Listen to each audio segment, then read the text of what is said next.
You're going, what the fuck? What am I? Oh no, what's no, my I producer doing? I don't feel this. I don't feel that way at all. Because with me, that whole thing was an amazing honor, and as an American, the president says he want to talk to you, dude. Well, you're you know what I call you now? What? You're like Dick Cavett. Or, Oh yeah, that's how I look at you. Right, one of the Smothers Brothers. Kind of a hip. Right. You know what I mean? Guy. Well, that's a Conversational. fucking great thing to be. Yeah, but you were impressed. Dude, I was blown away. I was fucking blown.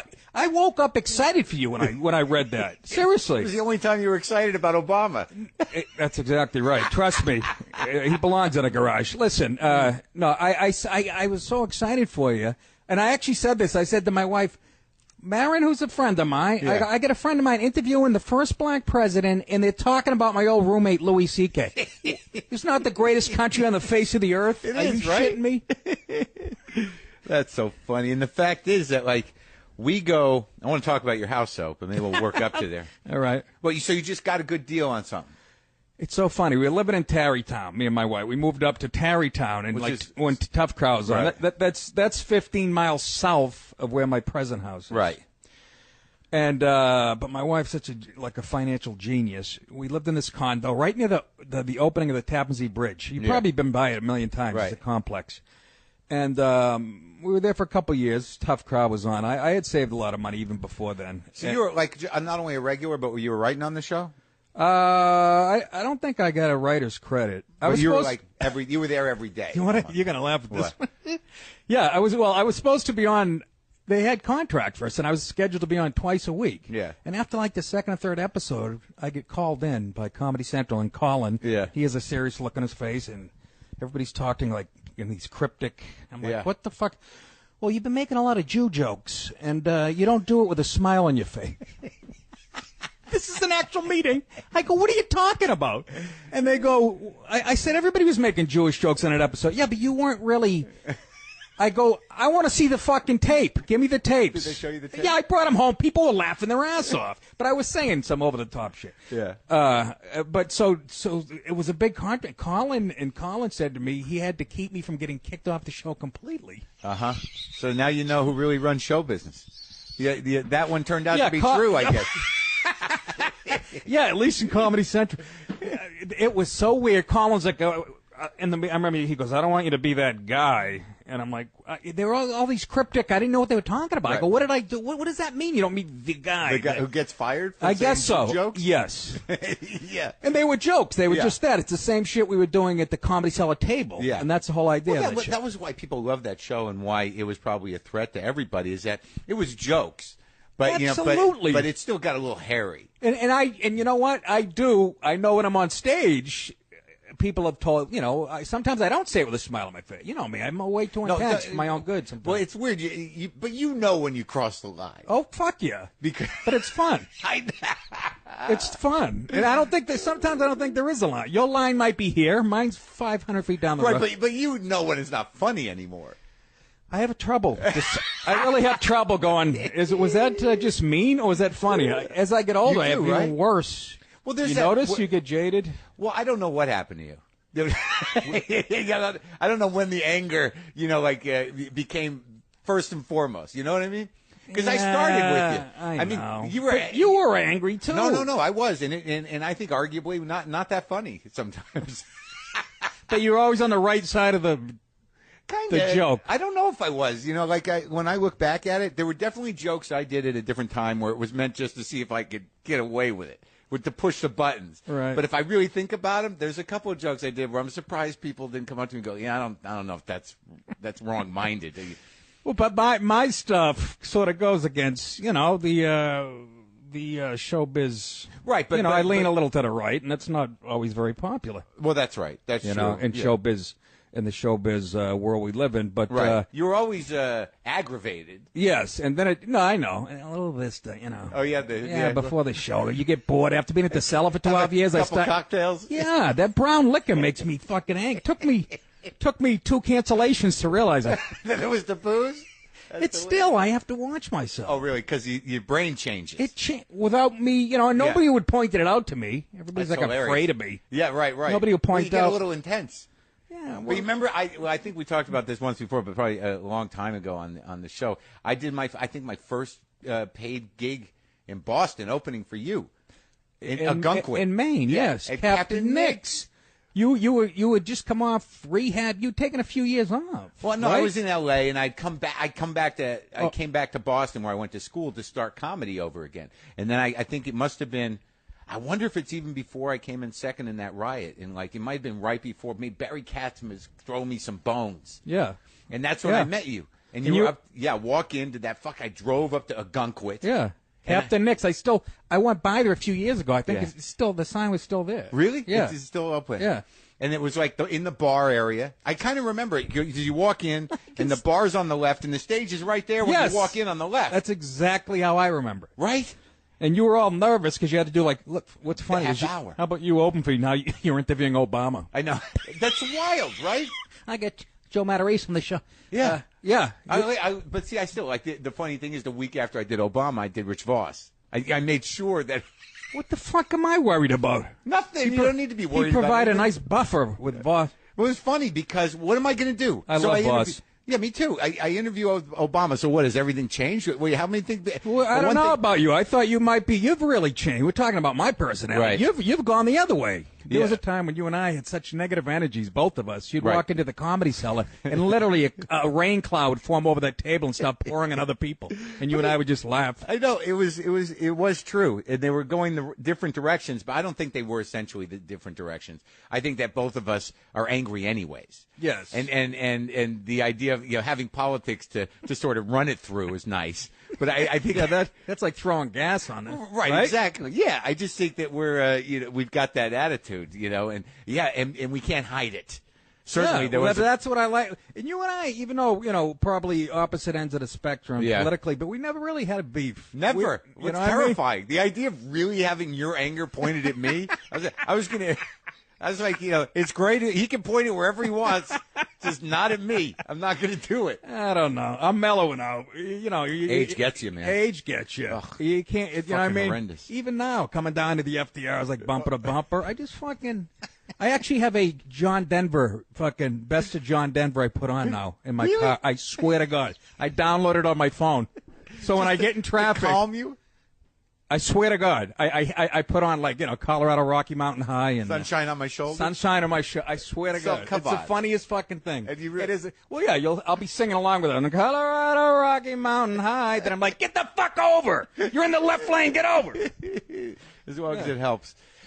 But so let's go back because I remember when I came back from L.A. Yeah, I was a little fucked up. I was trying to stay sober, and then I go there because I remember you were sort of like, yeah, you did a pretty good job. You were supportive. You were nice. Yeah. I think you had a chick with you. I don't remember who the hell that was, but you were doing your thing. But it was all about tuna sandwich, and. Holy shit, you're right. Why don't you put some more mayonnaise on it? Sawdust in it or whatever. Yeah, broken glass and dust. How the fuck did you remember that through that? I remember jokes, dude. But there was a story about you that I always it's an inspiration to me because I don't know if it really happened. It was one of these road myths that you made a bridal party cry. Oh, I've made a couple bridal bachelorette parties cry. Yeah. I got banned from the Comedy Works in Denver. Right. That's where it happened to me. Yeah. Don't sit the bachelorette party up front. I got banned from there because I guess a woman runs it. Wendy, yeah. Yeah, and I called the table. I gave him a chance. I always give the bachelor, you got to give him a little rope. Yeah, right. Get drunk. Right. And then they just kept yelling shit out, and so I snapped on them. Bad? Whatever. Yeah. Call them a bunch of drunken cunts. Okay. and next thing you know. They're crying? Yeah, some chick gets upset and she's bawling. And she's bawling with a fake tiara on her head. Get out of here! And even worse, Mark, at the Punchline Sacramento. That's the one I heard. That's the one. What happened? That one got Walk really. me through it. Well, I was in no mood, even for me. Mm-hmm. I'm like, I shouldn't be out tonight. I don't know why. I was just totally not in a good mood. And you had to work. Was there a full house? That's a pretty full house. Yeah. Well, yeah, for 2 shows Friday night. Big room. Yeah. And there's a bachelorette party once again up front. But you're sitting off stage and you see them, and you see the middle, and you see the bachelorette party. Before you even go on, oh fuck. They were ruining the middle's act. Right. I was getting so pissed. Nobody was doing anything about it, and they were ruining his act. Yeah. So on my way up, on my way up to the stage, some chicks like, take off your shirt. Yeah, and I'm not even to the microphone yet, and they're yelling shit at me. Yeah. And there's no doorman doing anything. I get up there, I go, look, shut your mouths. You ruined the last guy. You're not going to fucking ruin my act. Back and forth, back and forth. Haven't even told the joke yet. Yeah. And some girl goes, you're a fucking dick. This is before I haven't even get to the microphone. Yeah. So then I snap on her, and another girl throws a beer at me. Yeah. Like a half a cup of beer. Yeah. Like right on my shirt. Oh, my God. So I would go nuts. Yeah. Even for me, I go crazy. Like you're frothing, you're bent over. Bent over, right over. My face is an inch from the table, just calling them the filthiest Yeah. things, wishing cancer on them. Yeah. Anything I could think of. And all of a sudden, other tables, some guys stand, a table of guys gets mad at me. Right. Like, you can't call girls that. I go, you defending these fucking whores? Yeah. And they start screaming at me. Now half the room, this is how bad chaos. I was. It's chaos. And I'm taking blame for this. Yeah. Even though they should have been thrown out before I got on stage. Yeah. Now it's chaos. Yeah. I have tables yelling at me. Right. Because you didn't get them on your side at all. Not at all. Not at all. Not at all. Which I've learned since. Yeah. So literally, they're screaming at me. I'm screaming at them. Other people screaming at me. Right in the middle of it, here's the manager's idea for a resolution. He runs up and hands me a shot to calm me down, like a Rumpelmintz. And I do it, and it gets even worse. Now people are leaving. Now people trying to leave the club. When there was 220 people, I think. Yeah. It was a packed house. It was comedy was booming, like you said. And when all the mayhem died down, there was 45 people there. Oh, my God. Mass exodus. Mass exodus. You stayed in the saddle. I stayed in the saddle, did my set. They were loving it. Here's the funny part. So the second show, between, I'm hanging in the back of the room, and people are being seated for the second show, and I hear people, the waiter would come over. The show hasn't started yet. I'm standing in the back, and then I'm hiding behind the corner, and I hear people going to the waiter, hey, we heard the headline. It went nuts on the last show. Is he like a real fucking crazy guy? Because all the people piling out see him waiting online in the hallway. Yes, there was a line to try to get their money back. They saw people coming out of there screaming, and what was scary was, even after the second show was over, the guy comes out to me and goes, we have to have security walk you back to your hotel because those guys, that first table of guys that was yelling, they're in a pickup truck. This is a couple hours later, waiting for me to come out of the club. Then that place is in a mall. It's upstairs across from a fucking mattress store. Exactly. Yeah. Exactly. And then you got to walk downstairs to the parking lot. I had to go to the mattresses. Strip mall. Yeah. Yeah. No, you're exact. It was. They had the security guy to bring me back to the hotel. We got to walk you across the street. Like you said, you mellow out with age. And I've had 20 bachelorette parties since probably. And I say to them and they've been pretty good. Yeah. I think even clubs are evolving in that way. Right. But again, they still sit them up front. But I say to the girls now, I go, I'm flattered you came out to see me. Right. Even though you probably didn't know who the headliner was. Right. But I always say, why aren't you at Chippendales eating whipped cream out of a guy's ass? Yeah, that one. Yeah. Thunder Down Under, whoever the latest gay guys are Yeah. dancing at. So I go, but I'm flattered you came to see me. I don't know why. Why would you come? Your best friend's getting married, which means you're not going to see much of her for the next 50 years. Yeah. So this might be the last night you're out with her, and you're going to come to a place where you can't talk. I don't really know where doing? the tradition was established. I don't know why they keep doing it. I think it was Barry Katz management that established. That's how he gets. The beginning of your career. Yes. No, but I get that. I think what they're really looking for is they'll make fun of her. So they expect us to do what we're going to do, but they don't realize that we fucking hate them. Right. And it's not going to be that fun for us. I mean, some guys may handle it better, but I'm like, oh, this is going to be a problem. Yeah. I am flattered they came out. Right. But I think that you and I, what you realize as you get older is it gets sort of exhausting. Exactly. To fucking to do this defensive fucking yes, and it actually feels better just to do a nice show for people that want to laugh. Yes, but I think you and but I didn't feel this about you when you first started. I went into it defensively. When I started doing comedy, insecurity, of course. Yeah. But I was sort of like it was always a fight to me before it even started. Before I even got up there, I'm like, oh, they're not. I'm done. For no reason, so it was always a fight. Yeah, you can talk yourself out of a good show. Yeah, and but I don't think I knew how to have a good show. The fact that I was doing regional gigs in the Boston area was crazy. Me? I watch you, you're speaking their language. You have the right accent, and I'm like... Revere Beach jokes. Yeah, but when you started, though, I don't remember you from Sam's, played against Sam's and shit. I hung out there. Yeah. Well, Nick's was my home club. Right. So, but when did you start though? Like 87? Yeah, 87. Like the spring of 87 was right. Like my. So we were working a year in. That's the weirdest thing about those that's gigs. How much. Well, that's how much stage time there was. Yeah, because they had all those gigs everywhere. Every restaurant and pub. I'll show you my book from my first year. Over 300 nights. Like B.B. King, for Christ's sake. Right. Every restaurant and pub. On a Monday night, I'd be at a Mexican restaurant in Franklin, Mass. Frank's in Franklin. Frank's in Franklin. With Drunk Frank. Thank you. Next night, I'll be at the Holiday in Nashua, New Hampshire. I remember on that Tuesday. one. Yeah. Wednesday, I might be back at Stitches. Thursday, I'm in Providence, Rhode Island, at an Italian restaurant. Yeah. Friday, I might be back in Nick's. Saturday, University of Massachusetts. It was every pub and restaurant in New England, ski lodge in Vermont. Remember all these gigs? 3 of them. Mother Shapiro's. BK Denny's. BK, how do you remember? You're like know. Louis. You're like Louis. We remember certain things. Somehow you convince yourself it'll be nice. It'd be nice up there in the winter. We'll go up. We'll hang out at the nice hotel. It's a nightmare. Mother Shapiro's is a fucking nightmare. Mother Shapiro. With that weird Jewish dude that ran the place, and there was that weird mixture of skiers and fucked up locals. Yeah. Well, I was there once, and some guy, like, basically, there was a group of fucking creepy-ass dudes hitting on my fucking, what became my wife, Kim. And I'm like, I'm no fucking fighter. I'm sort of like, let's just go. Get out of here. We were mostly working for Barry Katz's Boston Comedy Company. That's right. I didn't work for the Connection much. I worked for Mike Clark. I worked for Barry. You and me both. I didn't work for the Connection either. Hardly. I still remember Mike Clark's phone number. It's so fucked up. Like, oh my God. I still remember his phone.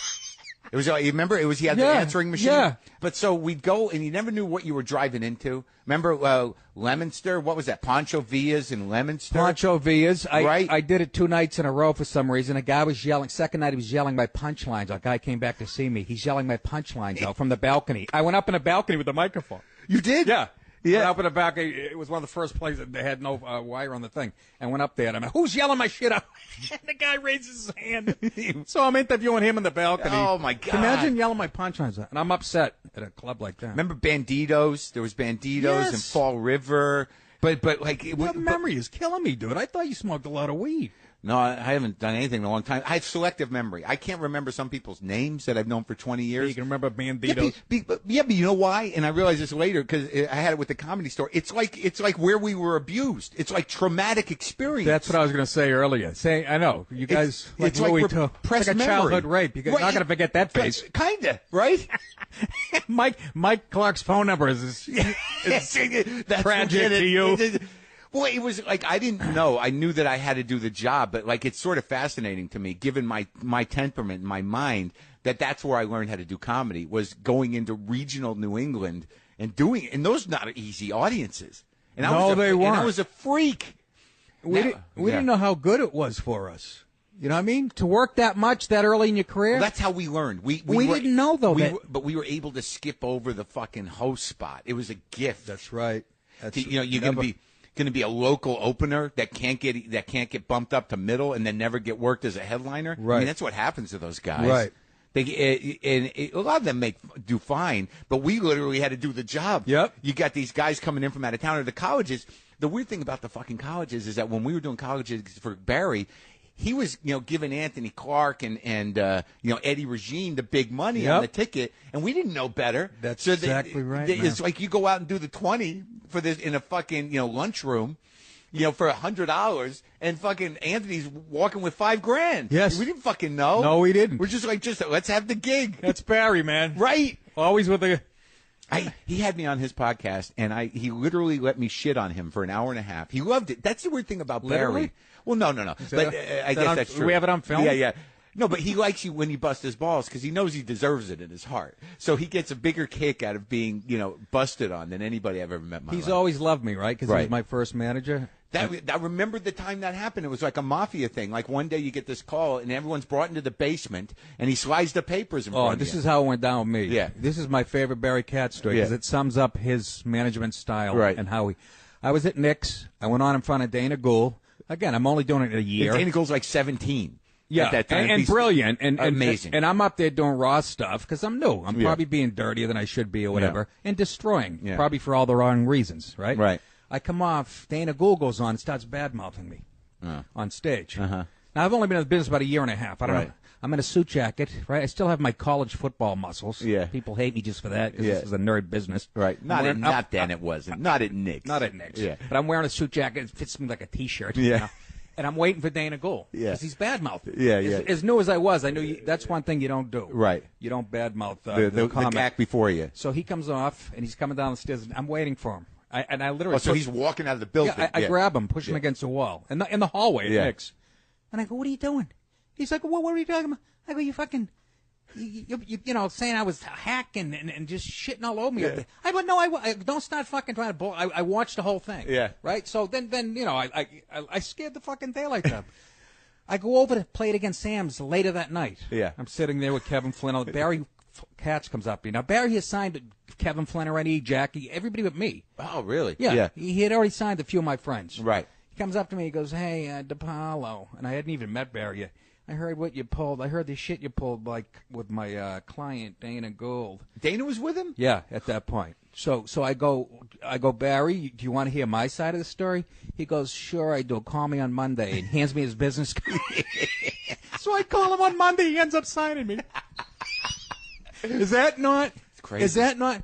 That's like something you'd see in a movie. Right. Like a sleazy agent. Right. Yeah, yeah. I didn't sign with him. Like, it was all, he did it all at the same time. He made this weird jump. Yeah.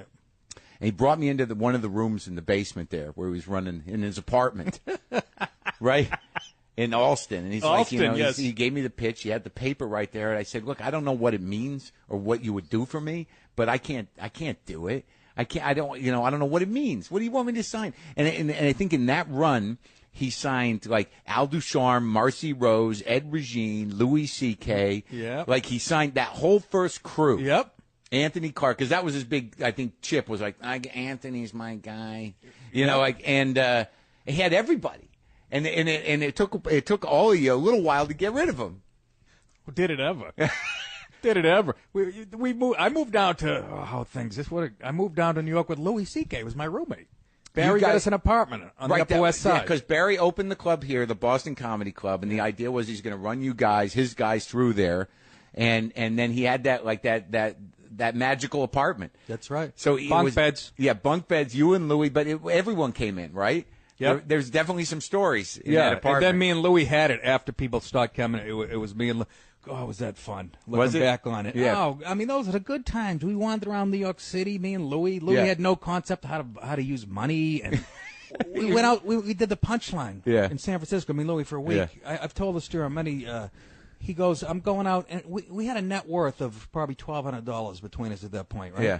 He goes, "I'm going out to get a VCR. This is how long ago. I'm going to get a VCR so we can watch movies all week at the hotel." He's gone for like 4 hours, comes back with an $800 trumpet. A trumpet? That's the trumpet? Yeah, yes. Because I remember him buying a trumpet. Yes. Right, yeah. Yeah, Yes. there's a couple trumpet stories. We weren't even making $100 that week between us, I don't think. He bought a car out there, too, to drive. Like, he would buy cars That's right. places and then leave them on the side of the road. Right. That's why I love him. He's the real deal. He was Screwy Louie, man. Yeah. And we laid in bed and we used to play this game. I took a shit so big, and then you do an analogy. Right. I took a shit so big it was worth 20 electoral votes. I took a shit so big I sprained an ankle, and we would lay there till 5 a.m. Laughing? Just belly laugh. It was like a good comedy exercise. You know what I mean? That's a funny bit. It's a funny because that doesn't exist anymore. You two in bunk beds like kids. Yes. Doing jokes. Yes. That's hilarious. No, and he had those are my motorcycles. fond memories. And he had a motorcycle that he almost got killed on. And then he had cars here that he would wreck and park, and then eventually they'd just be taken away. Somebody stole his Honda. Remember, he had a Honda Prelude when we first started. And somebody stole it and left it like 2 blocks from where he was living in New York. Oh, and he does a joke about somebody stole his watch out of the car. Yeah. And he saw the guy wearing his watch in the neighborhood. Yeah. And he goes up to the guy. And he goes, "Can you tell me what time it is?" And the guy looks at him, and Louis goes, "You got to push the button."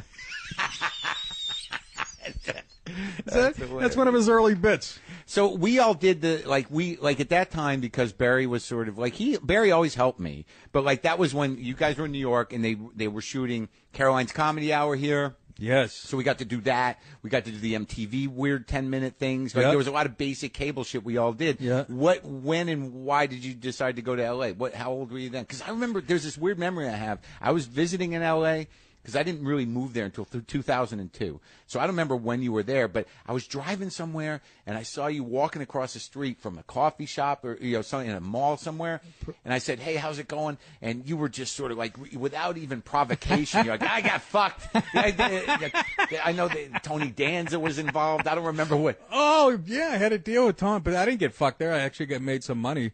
It must have been before. Like you were just sort of like alone walking. That is perfect. And you were like just like without even like, how you doing? Like, fuck this place. Like right out of the gate. I was like, holy shit. I get really bad memory. I went out there twice. I went out on my own, like in '93 for like a year. So the first wave. So you're like, I'm gonna do it. Yeah. And you leave New York. Yeah, '93 and '94, and I got with no deal, just to go. No deal, but Rich Super would just sign me with Irving Arthur. Right. Which is a good agency, and he was my agent. Yeah. So, yeah, I went out there, and like an idiot, I find the place on Venice Beach, a basement apartment. I leave my girlfriend behind, Nancy, from National Hampshire, who right. Arsenio Hall had me on a show like 3 times in 6 months. Had I moved at that point? I'm so bad with dates. The first, he had booked me. I knew I was going to be on a show. Right. And my manager said, "Yeah, you got to move out there." Not Barry, though. It wasn't Barry. I forget who talked me into it, but I left my girlfriend behind. I was going to be a star. Yeah, like an idiot. Right. I get out there. I don't know anybody. Yeah. Rich Super's not around. And you moved to Venice? Venice. So because Rich was out there in Santa Monica. So that's for Nick Dipaolo from, where are you from? Brockton? Where is No, Danvers. Danvers? Yeah, North Shore. North Shore. There you are. The entire world of minorities and freaks is at your doorstep. That never bothered me. And it doesn't. I don't think it does really bother you. I people. I got again from Tough Crowd. I said a lot of shit to Patrice, who was my friend. Yeah. I got pigeonholed. They're quick in this business. If you say they're quick in this culture. To let's throw that on you. Yeah. But you're right. I get out there. It was a culture shock. Yeah. But I'm living in a basement apartment. I want my girlfriend back, Nancy. Yeah. I miss her. Yeah. I literally call home. I kept calling their house. The father's answering at like 3 a.m. I'm like, "Where's Nancy?" "She's done with you. I cheated on her before we left." Oh, you New did? York. Right. So she's like, "No." You're calling jealous or sad? Both. Oh, yeah. I'm like, the worst, he goes, "No, she's out with a guy, Brian, down the Cape."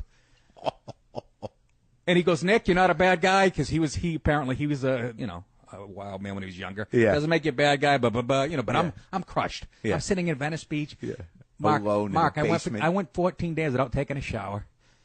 Fucking sitting against the wall. I got my wife beater on. I'm eating pizza by myself. Evan Grant. You remember Evan Grant? He worked in like Brian Steinberg's office. Kind of a good-looking kid. Oh, yeah. I do Luckily, remember him. he was out there. Yeah. And a real player with the chicks. Right. He always. Yeah. He saved my life. It was like that movie with Vince Vaughn. What is it? Something. Swingers? Yeah, No. Swingers. Oh, it was just like that. Remember they kept dragging. Favreau character? Yeah. Yeah. I was that guy. Oh, really? I lost like 20 pounds. I was running every morning on that. On the boardwalk? That boardwalk out in Yeah. Venice Beach, like 6 miles. I fucking was ripped, but I wasn't eating. I was depressed. You look good, though. I looked like John McCain when they pulled him out of the Vietnamese prison. I hadn't shaven. I weighed like 11 pounds. Yeah. I would just totally fuck I'd go home. I'd fly home and try to get her back. I'd drive up to her house. Oh, that guy. Yeah. Yeah. And it With was flowers or something? Yeah. Yeah. And I remember even my mother going, they picked me up at the airport, my parents. My mother goes, "I wish you'd act like a man." I act like a fucking man. I go, "That's how I get into this problem in the first place." my father's laughing. My mother's almost crying. Oh, my God. So I had a horrible. And then I moved back to New York. And then went out to. But so that was it. So when you were out For there a in year. Venice, it just didn't. Nothing happened. You did Arsenio a couple times. I did Arsenio a few times. Got depressed. And Evan Grant, thank God, he was in my complex, and he used to fucking save my life. And one Sunday, I'm walking, just what you just said. I'm walking down the sidewalk with a miserable look on my face. Evan Grant's coming the other way. I step in dog shit. It's like 108 degrees. The beach is closed because of gang activity. Yeah. And I go, "I'm out of here by Wednesday. Fucking watch me." He Yeah. starts laughing. Sure enough, I packed all my shit. That was it. Dog shit and gang activity. Fucking, that was it, man. Yeah. It just, nothing was happening. So you flew back to and you tried to get the girl back. You didn't get her back. Couldn't get her back, so I come back to New York, and What the hell? What were your parents thinking? Like, how many brothers and sisters you got? I got 3 sisters and a brother. So I'm big in the family. middle.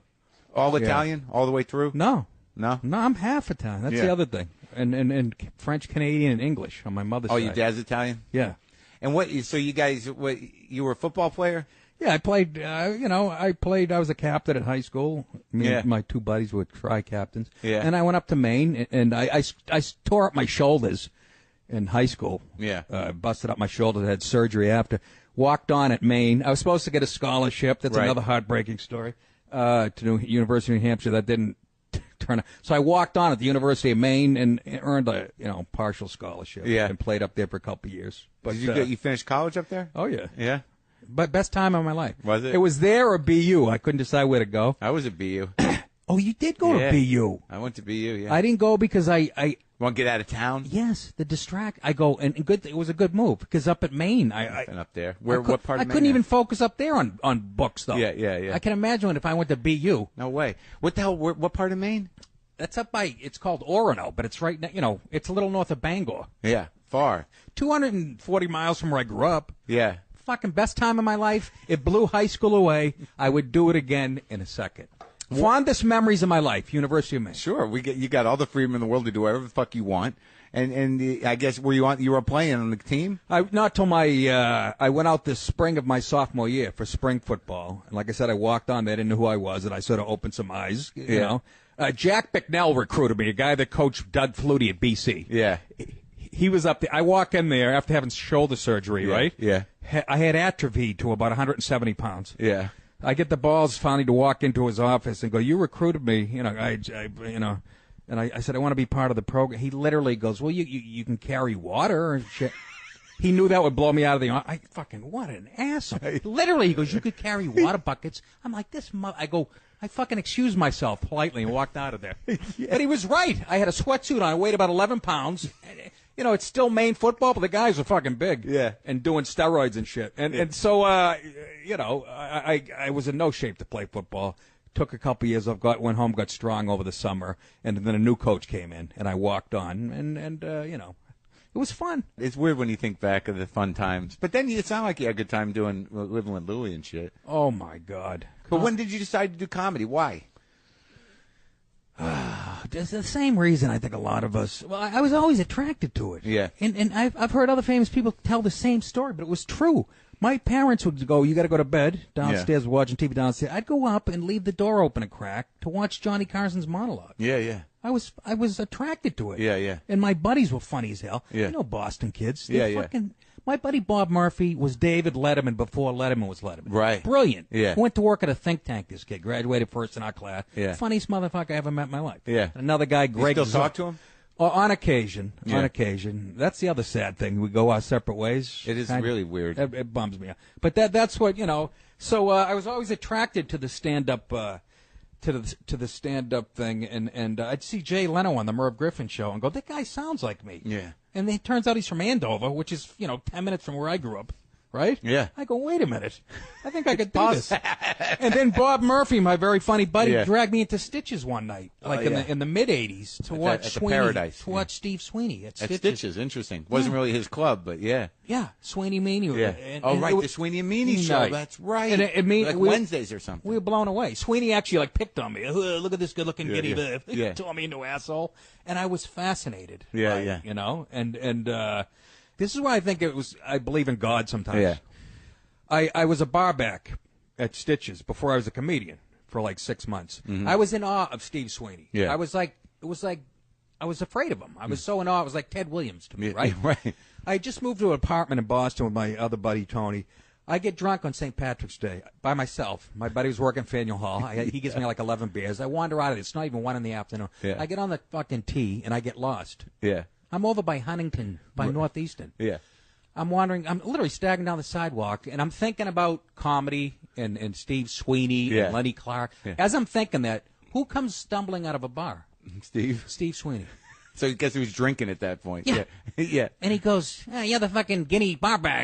He goes, "Come on, let's go for a drink." Dude, it was like Elvis. It was like it would be you being a kid in love with Elvis, and Elvis comes out of a bar.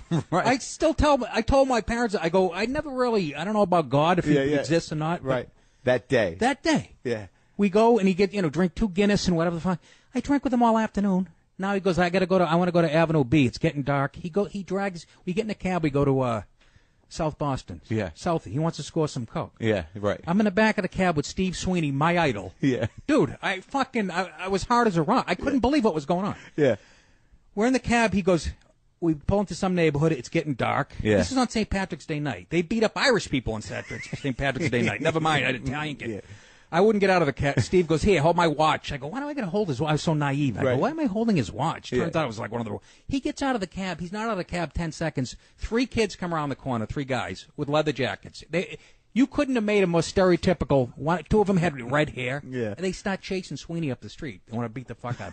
I go to the cab. Cab driver takes off. I go, what are you doing? You can't fucking leave. He said, fuck that. I'm not going to get killed in this. Yeah. And then Sweeney... I didn't hear from him the rest of the night or day. I call Stitches. They didn't know where the fuck... Comes out. I come in on Monday night. I'm working. He comes out. He punches me in the chest.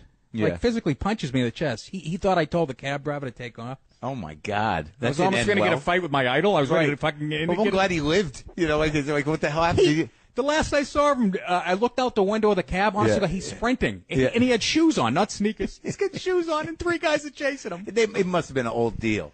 Exactly. Yeah. There was some history there. Yeah, right. There was some history. They're like, there. there's that motherfucker. Right away, they came after him. And he's the godfather of South Boston, for Christ's sake. Yeah. How's that for a story, though? It's great. He comes out of a bar. I'm lost in Boston. I'm over by Northeastern. What the fuck's he doing? And did that make you decide to do comedy? It sure and hell didn't hurt. Yeah. You know, and I used to try to be funny around him, you know. So, all right. So then you start out and you start doing the open mics there? Yeah. Like Stitches and shit? Yeah. Yeah. George McDonald. George McDonald's. Comedy Hell. Comedy Hell. Yeah. I pulled up. I was drunk at my parents' house. My name was in the hat, I think, and they told me I was on. Yeah. I almost got in a fight with this kid, my roommate. I was living with in Alston, Anthony Seymour. He's an eye doctor now. Yeah. I met him up at University of Maine from Augusta. Now he has practice like in my hometown. Oh, really? In a house in Topsfield. What's the name of the town again? Danvers. Yeah, Danvers. Yeah. And so he confronted me one day. He thought I was the funniest guy alive. And he goes, and all these open mics, comedy was booming. He goes, "You're a pussy. We almost got into blows about it." He was questioning my manhood. Right. He goes, "You could be making a living, fucking, you know." We literally fucking almost got physical. So sure enough, I put my name in the hat at Stitches, and they're like, "Yeah, you're on Sunday night." And I'm like, "Oh no." Yeah, that feeling is the worst. We got 3 days or whatever. Exactly. A day, and you're like, "Oh God." It was horrible. And when you did Sam's and stuff, you'd get booked like 6 weeks out. You're doing 5 minutes in 6 weeks, and then like for 6 weeks, you're like, oh God, it was fucking insane. I went on at Stitches. My first line ever was an ad lib. Yeah, off the cuff. That's when George goes. That's when I knew you were going to be funny. Yeah. I was in a sweatshirt and jeans. Yeah. And I go up and I followed a guy in a tuxedo. Who was that? I don't know. So I went on after him, and I go, I was trying to figure. I didn't know what to wear. Yeah. All afternoon, I was like, what do I wear in my first comp? I go, I don't know. I didn't know I was going to follow Mr. fucking Saunders. That was a tuxedo local, and it got like a nice laugh. Yeah, yeah. And you're like, I'm in. Then my next bit was about shaving my sister's back or something. That went in the toilet. And then I did Archie Bunker being blown by a great white shark. What? Well, that's pretty creative. How horrible. That was the seed of the Nick disposition. But George said that. George goes, when you did that ad lib and it got a laugh, it was the first thing out of your mouth. He goes, I saw some. And then George would be on the back mic. Remember, just making fun of other open micers? That's right. How about Bob Nickman? Nickman I still see with the hat. Funny. He was so funny. He wrote and did a lot of TV work, and he's a sober guy, and he runs the Yuckaholics every year. Him and Scheidner created this show that every year happens, huge show to benefit halfway house and stuff. My favorite Bob Nickman joke, and he's the first guy I saw call a table of women cunts on stage. Mm-hmm. But my favorite. This is a big moment for Nick. I'll never forget that day. I was like, if that's okay, I'm in. I'm in. How do I get good at this? How do I get good at this?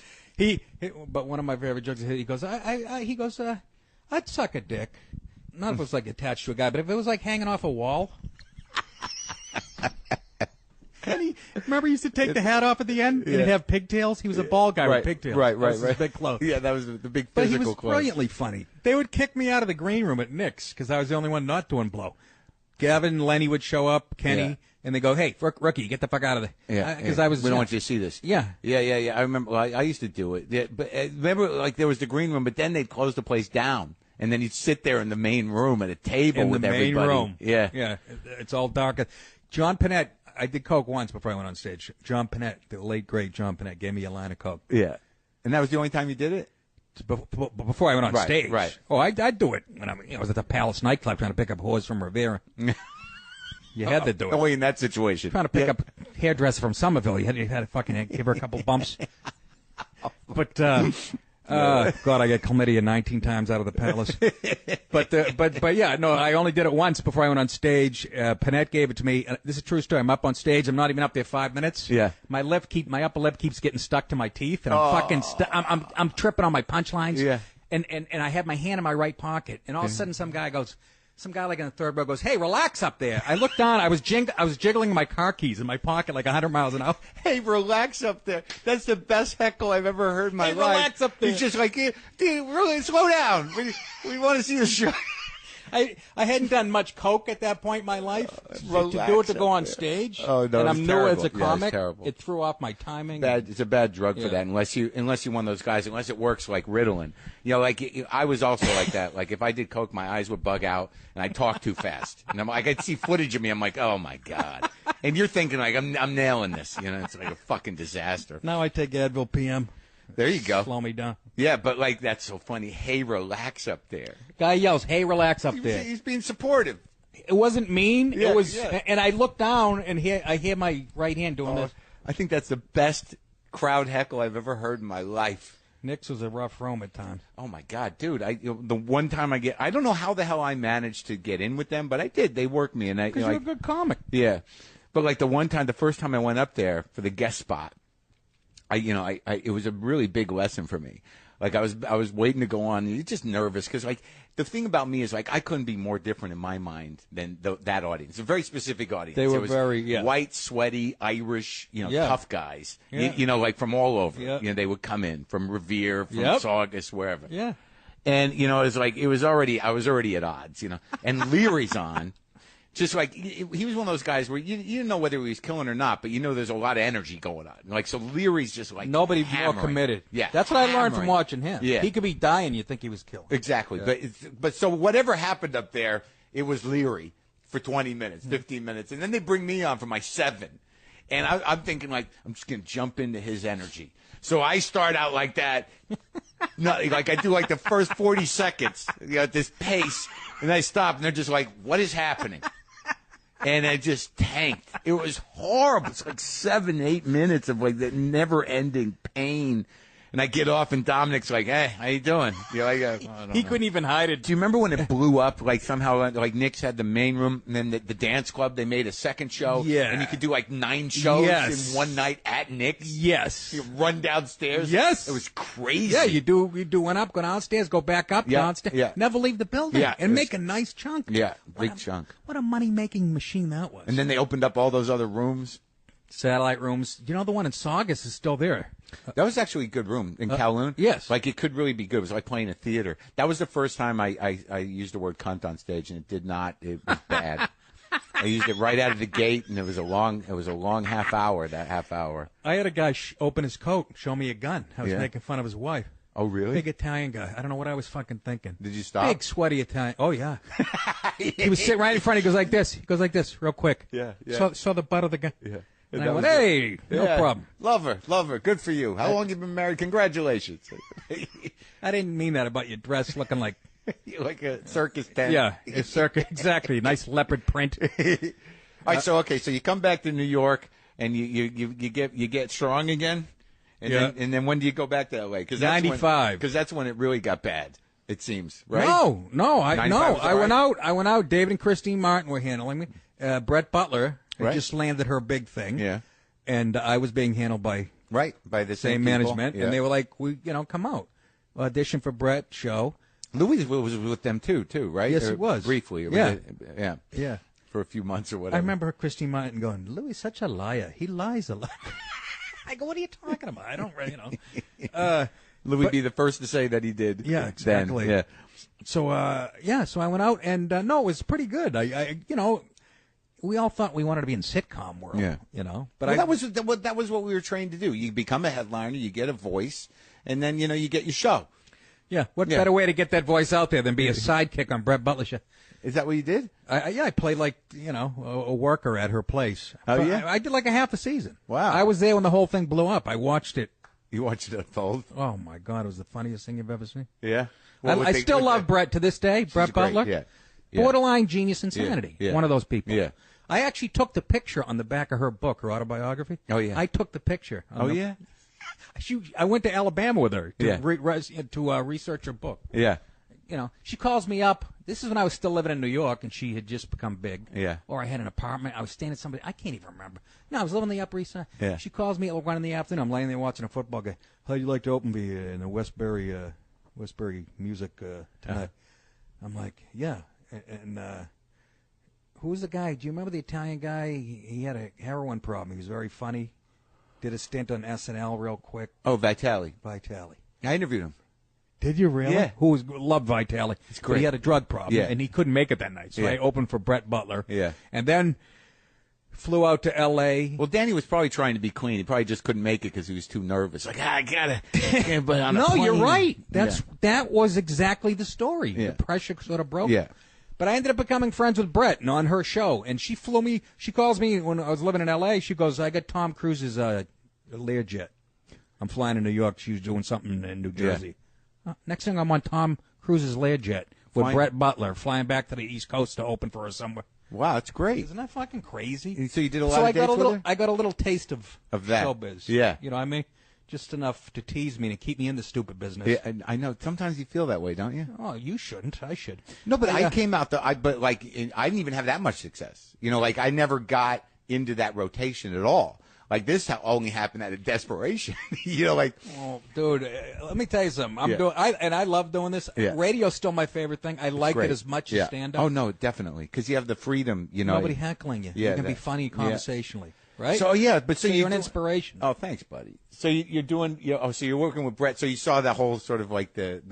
It's so sad. She used to write for the fucking Dolly Parton show. I mean, like her, like. That's right. I mean, like it's it's really interesting. Like, because a lot of people don't know about people who are, what their life is. Like you remember, I was going to tell you, I just interviewed. Remember John Ridley? The black dude. Yes. He did comedy for like 6 or 7 years in New York when we started. Yes. And then he just won the Academy Award for 12 Years a Slave. Yes. Screenplay. But he used to be a comic. He never talks about that. Every time I see that name, this is how stupid I am. I go, is that the comic, John Ridley? Right. It is. Right. So I finally interviewed him just the other day, and I'm like, I remember you. I remember his jokes. He had smart jokes, great jokes. Yeah, and he just he just shut that part out of his, the resume out of his brain, Yeah, childhood trauma. It really. Chalk it up to that race. Yeah, but he's doing okay. I guess the hell. He won an Academy Award. It did, right? Yeah. So, all right, so you do the Brett thing. You're out in L.A. What was the Tony Danza thing? How did that even come about? I don't know. It seemed to make sense to me. It was Katie Face Production is the name of his company. Yeah. And before I got a deal. Bill, do you remember a guy named Bill Gross that worked for the William Morris Agency? I do remember him. He was overqualified to be like a showbiz agent. Right. Because he was like a financial whiz or something. Right. But I'm with him for 5 minutes. He gets me a deal for $75,000. Doing I don't remember with who. Newcastle or whatever the fuck. It didn't turn into anything. Yeah. Steve Paymer, David Paymer, the actor. Paymer, I love that guy. Yeah. Well, Steve Paymer, his brother, wrote a great script for me. Yeah. It was going to be like a Giuliani mayor, and I'm a childhood friend who runs his fleet of limos and shit. And that's great. It was a great story. Anyways, it goes nowhere. But I got a check out of that. Right. And then I don't even remember how the Katie Face production thing. They might have saw me up at Montreal. Right. But I ended up going to Tony Danza's house and sitting on the couch with Tony drinking Heinekens. Yeah. And he's telling me how much he made on Who's the Boss and how much it made the networks. And he's in his softball uniform. He just came back from the bat. And I loved the guy. He was so personable. He couldn't have been nicer. Yeah. And then I had an audition. That went nowhere. And about a year later, I had an audition for another show he was making. And I had to read with him. Yeah. And I guess I was like nervous because halfway through the read, he goes like this and wipes my face. And somebody said that's what they do to make you comfortable. Oh, like, he goes, you got something on your face. He goes like this. He licked his thumb and licked wiped his your thumb face? and wiped my cheek like I had some. And somebody told me, he That's his trick? Yeah, to put you at ease. That's interesting. And I was like, wrong guy. Put me at ease. Wrong guy. Christ, I Look go, at his face. What the fuck's this guy doing? I want out of this. Yeah, Tony. So Yeah. I was at his house, and this beautiful house, drinking Heinekens with Tony. This is the shit that's cool. I mean, you sort of take it for granted, you know. I put that in the rearview mirror 2 seconds after it happened. What's next? Right. Now I look back on it, I go, dude, come on, that was kind of cool. Right. My wife has been in love with Tony Danza since she was 10. Right. To this day. Yeah. I had to go take her to see his one-man show a couple of years ago. Oh, here? The cabaret show? Yes. Yeah. Yeah, it cost me like $550. After that show, I go, it was good, Tony, but Jesus Christ, it cost me half a nickel. He's laughing. My wife gets a picture with him. Yeah, that was she great. still loves Tony Dan to this day. It's the funniest thing. And, so in 95, I just met my now wife. Yeah. We were just dating. And I go, I'm moving back to L.A. Christine, David Marmy told me to go out there. Yeah. And she follows me out. I go, you can come out. I'm not promising it. We just met. Mm-hmm. She fucking comes out. Goddamn, thank God she came out because, again, I didn't know anybody out there. Right. I had her over all the, you know. Next Yeah. thing you know, she's decorating my apartment. And my wife I never had a chance looking back. Yeah. Never had a fucking chance. Yeah, that was the one. She decided. She saw me on HBO Young Comedian Special and said to her sisters, I'm marrying that guy. Wow. And then she saw me on Jon Stewart's talk show, and I was plugging a date at Caroline. She came into Caroline's. Which Young Comedian Special were you on? The one shot in black and white in the 1850s. The one Dana Carvey hosted. Janine was on it. Oh. Listen to this lineup, Mark. Spade, Janine, Kindler? Not Spade. Oh. Kindler. Yeah. Kindler, me, Janine, Judd Apatow, Ray Romano, Bill Bellamy. Bill Bellamy. And right. And Dana Carvey was the host. Wow. Yeah. That's amazing. Yeah. Me and Kindler are fighting it out for last place. I think he pulled ahead of me with all his Letterman spots. I don't know. Where's Bill Bellamy? Bill Bellamy, he had a stretch of movies, you know? Yeah. Yeah, it's weird how it all happens. But, you know, the difference, though, is when we're sitting here talking, is that we've clearly mentioned a couple of guys were like, they disappeared. And the weird thing is that the real dudes, the ones that can't help themselves, they find a way. Yes. You know, you find a way. Yes, you do. And you know, hopefully it's not too embarrassing. You know, it's a good point. You know what I mean? Good point. Like, hopefully you can live with it, or you're delusional enough to think that everything's okay. Right. You know? Right. It's fucking it's crazy. It's been good to me. No, this I business definitely. has been good to me. No, and it still is. Yeah, and people, you know, respect you and like you and Louis. Like, I love when, you know, like, Louis uses you in the show all the time. And he doesn't have to do that. No, but it's a friendship. And you don't have to interview me. Yeah, it's Seriously. a friendship. No, we go way back. I mean, way back, dude. Yeah, Louis is 25 generous. years already. This business has a lot of generous people in it. Oh, it's a real, like, when you come up with people and you have relationships with people, I don't know any better people. And the thing about it is, it's not like normal life. It's like, you know, it's almost like we were all in the same war together. And when we see each other, they're like, holy shit. I remember when you lost that arm. That's right. Yeah, that's right. That's a bad night. Bad night. You doing all right? Grew back. Look at that. You got your arm back. That's You were holding the mic with the other hand for like 4 years. Yeah, it was your hook. It's almost sad it grew back. Yeah. No, it's been very good. Look, 2 weekends ago, 3 weekends ago, I was at the Ridgefield Playhouse. Yeah. It's in Connecticut. Yeah. It's a beautiful venue. 350 people paid $30-something to see me. Yeah. Yeah. Good show? It's my favorite show. Yeah. And I told him next time I shoot something, I don't care if it's an expensive place, I'm shooting at that theater. It was fucking beautiful. People in the balcony, it was full down the Come bus. to see you. Coming to see me. Yeah. They paid and you know, and they listen. No waitresses, no, you know, the theater's how nice it is. Right. They're hanging on every punch. Shit, I mumble under my breath. A tagline. They catch that. It's the best. It was so, and I was home by 11:15. Yeah. And I get paid for what I get paid to do a club for a week. You know? It's the best. I mean, I can't complain. But do you have that and moment? I do anyways. With it, like, now that I'm doing, like, bigger venues, I'm still nervous about it. But, like, when you start doing door deals at comedy clubs and you realize this is what these fuckers were making when I was starting out. Like, I remember when I was headlining comedy clubs and no one knew me and I was making $1,500 for Wednesday through Sunday. I'm like, I did it. I made it. Yeah. And then you do a door deal and like, wait a minute. Yeah. You mean 20 years ago were these fuckers doing that? I know. And then you wonder, like, why, well, that guy's still on the road. Yeah, because he's doing door deals. He's making a fortune. Yeah. I wish I was. That's all I want out of Mark. That's all I want at this point. I want stand-up is still. I hate the flying and all that shit. Yeah. But being on stage, it's as fun now, if not more, than it was. I don't know how many jobs you can say about that than it was when I first started. Oh, me too. Yeah. But I just want to put asses in the seats at this point. That's what it really comes down to. That's all I want to do. Yeah. And like I said, that Ridgefield thing just reinforces that experience I had. My second, I was there a year before. Well, it's beautiful now because you got the podcast and you got visibility, and Howard loved you and the thing is you do have people that like you and they come. It's just getting them there and getting the gig and Right. Yeah. Right. And I think what's interesting interesting about you is a lot of people don't know this, and we know it because like your public personality, once you decided to be completely opinionated, might alienate people, Sure. but you have your people, and I know you like to alienate people, but like I still know you, and Louis still knows you, like you're a sweet guy, you're a good-hearted guy, and you wrote for Chris Rock. I mean, I don't think people realize that. That the difference between an act and the difference, what you're doing and how aware you are of it. Well, I'm not even, and I look, sometimes you have to do shit to get noticed. Yeah. I noticed, everybody thinks one way politically in this business. Right. I'm going to swim upstream. Right. Sometimes bad publicity is good publicity. Mm-hmm. And the tough crowd experience was good and bad for me. Right. It got me noticed. Right. And there's a lot of people who think like me, and they still do. Right. But like you said, we live in a time where, to be an opinionated white male, right? Shut your mouth and swim with us. Oh, a little bit though, but I understand that point of view. But I think that when it comes down to doing comedy, that on your best night, you're talking to a crowd that likes you, and you're having a good time. You're not up there just spewing anger, right? You know what I mean? I went through that phase.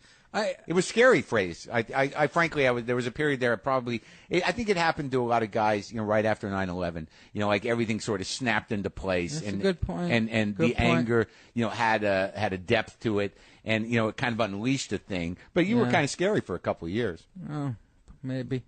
Nobody will tell you though. Oh, really? Yeah. Nobody. Well, that's because we're comics. Quinn will. Colin Quinn's my best friend in this business. Yeah. And when he would hint, it's like having like your family member finally sit you down or whatever. Mm-hmm. You know what I mean? So he's like a father figure. Yeah. That's when I started going. What did he say? Shit. Well, just I'm afraid he goes. Some of the I'd have meltdowns at the Comedy Cellar. Yeah. A lot. Right. And he goes, I'm just afraid that'll come back to bite you in the ass. Yeah. Eventually or whatever. Mm-hmm. And I sort of knew that myself. But right. It's fun to walk that. See how far I can go. Right. Part of it, you know what I mean? But you said the booze will make it worse. Yes. Yeah. And I'm not like I didn't drink like David Tell did in his prime or whatever, right. or Artie Lang. No, but you just one of those like when I drank, you get something else turns on. Like they say, and you probably know this from rehab. It's not how much; it's what it does to you. Yeah. How it changes you. Yeah. And I'm not blaming it on that because I'm not a fall down drunk. But right. I actually know him, the guy who runs a Comedy Cellar now. He about a year and a half, 2 years ago, he goes, look, you know how me and my father loved how you stick your thumb in the eye of political correctness. But he goes, you're even making it hard on us now. And you know what? I didn't argue one point of his. I said, you're right. There's some nights I leave here feeling bad. Yeah. How I turn the room into a, Yeah. I feel bad about driving home, what I did or whatever. Right. That's how I know it's not right. Right. I have since sort of like kept distance from that room. Right. Just to give them a break. Right. He wasn't going to suspend me, but, he's getting a lot of angry emails. Yeah. Isn't that weird, though, that whole, because I do that, like, there's a couple reasons that happens where you actually feel bad. You knew that, that you did something. Oh, yeah. Fucked up. And it's a real feeling. And like, I get it now. Sometimes I get it where, like, when you're doing a room and you hear where the laugh is and you're not going to get higher than that. Yeah. Like it's a level. Yeah. It's just the audience. It's not even anything you said. But there's part of you that's sort of like, well, I'm going to have to push harder. You want the reaction one way or the other. That's right. You want to connect. You want to wake them the fuck up or do Right. something. Right. Like sometimes when I'm bombing, or not bombing, but not doing as well as I want, I won't get off stage. I'll stay up there for 2 fucking hours because the one thing I don't want them to leave saying is like, he's a quitter. Yeah, exactly. It's like, all right, so this is where you're going to be? Then I'm just going to stay up here and at least get your money's worth of something. But there is that feeling where, you crossed the line. You're like, fuck. And then you sort of like, there's something about that weird guilt or self-hating thing that, like, it happens a lot. It's kind of compelling. I'm not sure what it is. Maybe it's the way we feel better about ourselves. I don't fucking know what the fuck it is. I knew something was wrong when I got an apartment on the Upper East Side right before I moved to L.A. and here in New York. Yeah. Nick's Diner was right across the street in the corner. Yeah. I used to eat breakfast. My first week in the apartment, I go over there to have breakfast. Yeah. Waitress, she goes, "Are you a comedian?" And I go, "Yeah." I go, "How'd you know that?" She goes, "You call me a cunt at the Comedy Cellar like a couple months ago." Oh, no. I go, "Don't spit in my eggs. Please don't spit in my." Was she? Did you? She laughed about it. Yeah. I go, "Look." Yeah. I go, there's no way to apologize. I go, but yeah, that's happened more than you realize. It's more common. It's not Don't just spit in my eggs. Don't spit in my eggs, please. But but now, like my last hour I put out, I was never Another Sense Was Killing. Yeah, Another Sense Was Killing. Go to nickdip.com. Yeah. It's selling well, man. Good. Thanks to I went out to L.A. did Corolla Rogan and Fitzy, but it's selling well. Good. And on that, I was never a political comic. But like Colin Quinn, and I've said this on every podcast I've been interviewed on. Quinn said it best. He goes, "No, you're not a political comic." He goes, "But Nick, you could be telling a McDonald's joke, and people know how you voted." Yeah. Exactly. Yeah. So I am not a political comic. But, is your parents still around? Yeah. How'd they feel about everything?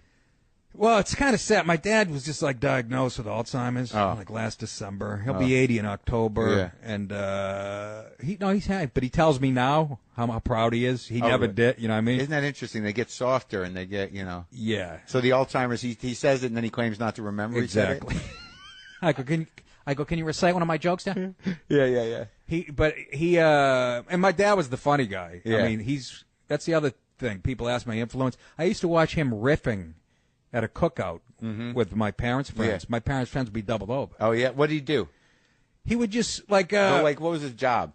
Oh, he was a business controller. My uncle owns a very successful machine shop, tool and die. Yeah. My father's the bookkeeper. Oh, yeah.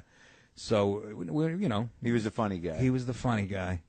And I used to see him riffing and making these people double over. Even, he always had funny cracks watching TV. But he always laughed at shit that was inappropriate. Right. He always found the dark. I tell a story about on Another Sense Was Killing.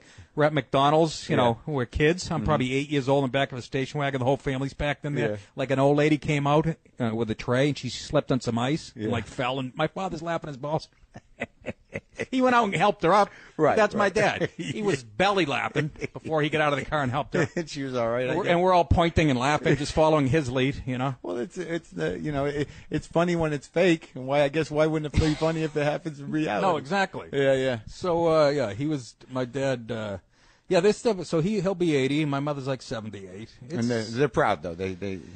My dad did all right. They're happy when you make a living. I think most of the time they're worried. No, exactly. Yeah. And I'm living in a nice house in Westchester. I mean, it could have been worse.